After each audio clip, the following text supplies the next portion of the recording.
Hello, this is Chuck Thompson, Director of World Emergency. I'm outside here in the parking lot near Walmart, and we have Home Depot. And the reason why, well, one of the reasons anyway, is it is the future of the nation. It is exactly what California, that's where I am, Duarte, California, and the rest of the nation needs regarding the fiscal cliff. It is good news. It is what will take place in regards to the economic and ecological condition, the crisis that we all currently face. We will set up 10,000 emergency economic job training centers in every major city across the nation. This will establish 10 million jobs and over $1 trillion in new revenue on an annual basis. We will also be able to duplicate this success overseas, throughout Europe, the Middle East even. Maybe there'll be a little bit more peace. Walmart, Home Depot, Lowe's department stores, Sears, Target, and all the corporations throughout the country will beg to be a part of the Watchmen program proposal. It is written within the publication titled Reconciling Us a Revolution. Another reason why I'm actually outside is because they won't let me inside. Well, okay, I've been inside City Hall, many different city halls, Washington halls, and yet no one is listening. I don't want to too much point one agency out over another. They're all have ears that are closed. I heard on Coast to Coast yesterday a very profound statement, which is probably not original, but it is profound nonetheless.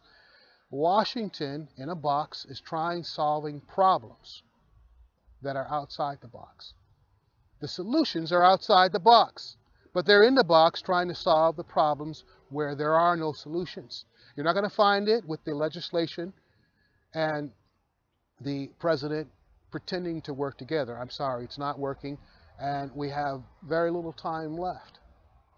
But we can present good news for the nation and for the entire international community. And that is 10 million jobs will be the future of this nation within the first year's completion of the Watchmen program.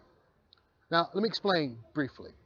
10,000 emergency economic job training centers will be set up nationwide. These centers will house the local and federal authorities working together side by side. Agencies such as locally, the police department, fire department, search and rescue teams, FEMA, Homeland Security, CDC, federally together, teaching and giving understanding and guidance and direction to the citizens where the centers will be placed. Now, the beauty of these centers is that they are zero grid facilities. That means they don't need to be hooked up to the grid that you see here or any grid. All of the electrical applications within inside will run on their own renewable energy. This is the new industries facility, because in and around these 10,000 emergency economic job training centers will be a display of a home, a school, an office, an emergency medical unit, a portable farm. All of these will be for sale in and around the centers for the citizens, for the corporations in and around the nation, as well as internationally, because we're going to duplicate, again, this success on a global scale. In and around our American embassies and consulate offices that we have around the globe, 280 plus, will be involved with the Commerce Department. Now, the beauty of all of this is you don't need the federal government to pay for anything. Nothing. Not the cities, not the state. But they will all benefit. 30% will go to the city where these centers are, 30% to the state, 30% to the federal government. 10% will go back into the facilities to upgrade them. And there's more, much more. The students, the higher learning centers, the colleges, the universities, in and out of these cities and around the nation will have an awesome hand in building these facilities. Okay, let me explain. The corporations such as Walmart, Home Depot, Lowe's department store, Sears, Target, that sponsor these centers, they will partner themselves with construction companies. Those construction companies will have sub-construction agencies, such as the universities, of where they will partnership with the students and actually build a great many of these facilities on the property of the higher learning universities, the colleges around the nation. Of course, they will get paid from the construction company. The sponsored dollars are coming from the corporations where these centers will be placed. It's a win-win situation for the students, for the university, the colleges, for the construction companies, for the corporations, the major department stores, Sears, Home Depot, Lowe's department store, Walmart, that sponsor them. Right now, the situation of Hurricane Sandy is getting graver by the moment financially. At first it was 20-something billion, then it went up to 42 billion. Now I believe they're asking for double that. Now they might need that, and maybe they need a lot more than $84 billion. But that's just helping the recovery in New York. We still have the recovery for the rest of the nation, and we haven't been hit yet with a disaster. But we do have an economic disaster, which whatever happens in Washington, D.C., regarding the fiscal cliff, whether they raise taxes or they don't raise taxes, or it is not going to solve the problem, even if they deal with entitlements. Here's the thing. As I just listened to Bloomberg, the business channel, $3.7 trillion was spent in 1 year.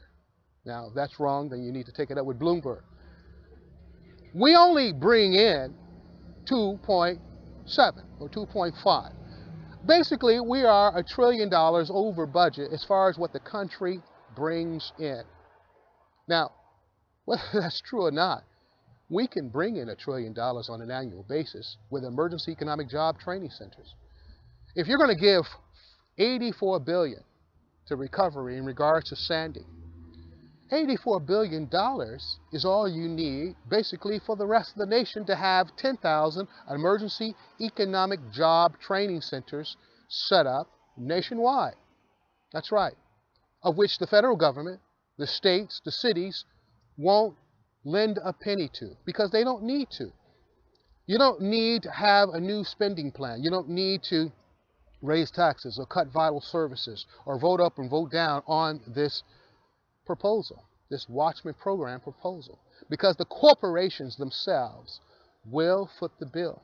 Now, I've been trying to get this proposal out for over a decade now, and more seriously throughout this year, and again within the City Hall of Los Angeles. They're not listening, because I'm not bringing in boatloads of money for them to spend, and I'm not with other corporations that they recognize.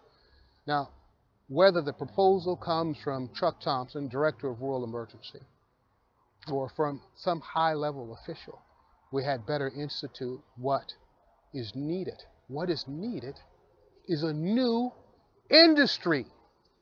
We need a new way of bringing in revenue. Instead of raising taxes on the rich or the poor or the middle class or all the above, we need revenue. And you receive revenue when people they work, they pay taxes, and they spend, and those things are taxed. Jobs, a new industry. This will be a new facilities industry. And again, it works because the corporations work, because the corporations actually know how to run businesses. Now, they're not going to donate or sponsor $84 billion throughout the nation for free. Now, I'll break it down. Each unit costs approximately 8.4 million US dollars. 10,000 of those, that's where you get the number of $84 billion. But the corporations such as Walmart might need 10, they might need 20, they might need 100. Who knows? It's according to what they will receive as benefits. And what they will receive is 2 to 4 times that amount. That's right. Every approximately $8.4 million they put in to put up one of these emergency economic job training centers, they will receive approximately $16 million back, or perhaps $25 million or $32 million, because these centers is a magnet of opportunity and activity within the cities where these centers are placed. And therefore they have more customers coming, getting the vital services that the local and federal authorities within the city are providing. What to do and how to do in a terrorist attack or threat. Job training fairs will take place. But they will also be selling a new industry. And this new industry is homes and schools and emergency medical units and portable farms. That's right, portable farms that run on their own renewable energy. Have we forgotten that we have major droughts throughout the country that are ravaging the land? You might as well call it, in some areas, famine. Now, I'm sorry, that is rearing its ugly head, and it will continue unless we do something about our water shortages. And this is the other industry that is a part of this new portable facilities industry, because desalination will be a part of this system, and biodiesel, biofuels, alternative fuel stations, all set up in portable situations in and around the parking lot structures of Walmart, Home Depot, Lowe's department store, Sears, Target, all paid for by the corporations. They will have windfall profits because corporations, companies, private citizens will buy their homes, their schools, their offices for their own property, for their own land, and countries will invest. You have 10 million new workers, basically about from 100 to 1,000 per center will be working in and around these emergency economic job training centers, conducting job fairs, teaching first, second, and third responders on what to do and how to do in a terrorist attack or threat or natural disaster, and building things that we need when we do have a disaster. And a lot of that income, this new revenue, will go into FEMA and Homeland Security and help citizens in their time of need, of which they are still, in many cases, not receiving now. What, a month, 6 weeks, 2 months later after Sandy? How long do we have to wait? How long do citizens within the United States have to stay in the dark? And as a matter of fact, FEMA, I believe, has done an outstanding job. But it's not enough, because the agency is not set up for catastrophes that are taking place unprecedented in my 40+ years. Please review the second half of the presentation. My direct contact is 626-243-8200 Chuck at worldemergency.com.